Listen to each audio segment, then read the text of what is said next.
Azi kunento engiyinothisile. Uma waziwa abantu abaningi, uthandwa abantu abaningi, uphinde futhi ube nezitho eziningi. Ezinye zezitha zakho kuba abantu abakuzondayo kodwa abazi ukuthi bakuzondelani. Bakuzonda ngoba bezwe abanye ukuthi bayakuzonda. Mina lento ngiyibone ngeKaizer Chiefs.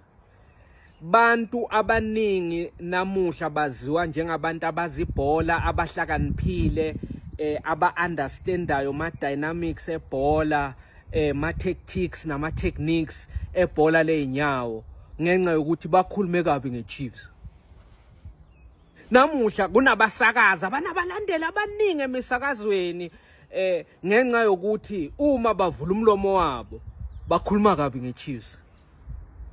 Waze nje wakhuluma into embi nge-Chiefs, wayigceka, wakriticize i-Kaizer Chiefs. Hayi, songumuntu olazi ibhola, songumuntu opowerful, so wazi ku-analyze, uzazi u-invite ngama-podcast ngoba naloko ama-podcast semaningi kakhulu kulamalanga. Sebathi aku-invite-ke bathi buye uzohlaziya ibhola ku-podcast ethile ngoba bakuzwe somewhere ukriticize i-Chiefs. Bantu abaningi namuhla baze bayayizonda i-Chiefs bathi ibhola le-Chiefs libi, badlali be-Chiefs inkomo, bayigcaka i-Chiefs, emva kwaloko bakhuluma into embi nge-Chiefs kushaywa izandla. Bantu abangalazi nokuthi offside into enjani, abangazi nokuthi ukuze i-team ithole 3 points emidlalweni kusuke kunjani noma kumele kube njani.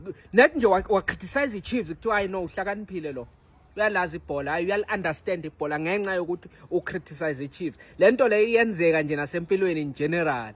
Uyabona ukuthi uma uthandwa abantu abaningi ugcine futhi sona ezithe eziningi, ezinye zezitha zakho bantu nje abakuzondayo kodwa awungahlala nabo phasi ubabuze ukuthi yendoda mina ngakwenzani, umuntu angahluleka ukuphendula.